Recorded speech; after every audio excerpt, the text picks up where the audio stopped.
اعوذ بالله من الشیطان الرجیم بسم الله الرحمن الرحیم. یوه مسله ده غسل جنوبات کې منی حواله سره د ځنه وخت انسان غسل جنوبات د وکي هغه نه بعد بیا احساس کوي چې یوه کتره منی راغله. دا دوه حالتونه خلی نه ده. که څه کله ته غسل جنوبات کوي په کار دا ده چې غسل جنوبات نه مخکې انسان وشروم استعمال کی تش امتیاز وکي استبرا یا وکي. استبرا دا څه که څه پاتې دي هغه بهر ته راشي منی شکل کې دی تش امتیازو شکل کې استبرا پیدا انداغه دی څه بعد کې که چیرې رطوبات یعنی یوه نمی غونده محسوسه شوله بیا ته ټینشن نه وي. نو استبرا د بعد هم که چیرې راغلله شاک دی چیرې دا رطوبات منی حکم لري که نه لري بیا صورت کې هغه که چیرې استبرا د کړي وي استبرا د بعد داسې شولو بیا هغه مشکوکه دی یعنی شاک دی څه دا منی دی که نه دی.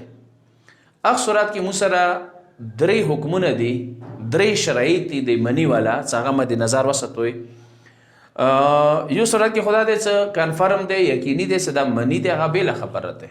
یو ورې داسې دی څه کنفرم نه دی یقیني نه دی مشکوکه دی شاک دی څه دا منی دی که نه دی. په کار دی څه هغه ته شار دا وي څه هغه پریشر حالات کې وي تو بدن کې کمزوري راولي و شهوات سره وي. ځکه چیرې دا نښې کې نشته دی یا مثلا یوه د دوی نشته دی یا دوی د یوه نشته دی هغه منی حکم نه لري هغه ته بدن نه نجسوي او هغه سره ته الموز روژه هم شی دی صحیح دی ته غسل ضرورت هم دی حوالې سره نشته دی. مشکوک حالات کې څه هغه مشکوک وي ته شک وي څه دا منی دی که نه دی. دغه صورت کې بیا چې کې درې نښ کې شار او هغه دی ضروري دي. یو دا څه بدن کې سستی راولي شهوات سره وي او بدن کې کمزوری راولي. واخر دعوانا الحمدلله رب العالمین.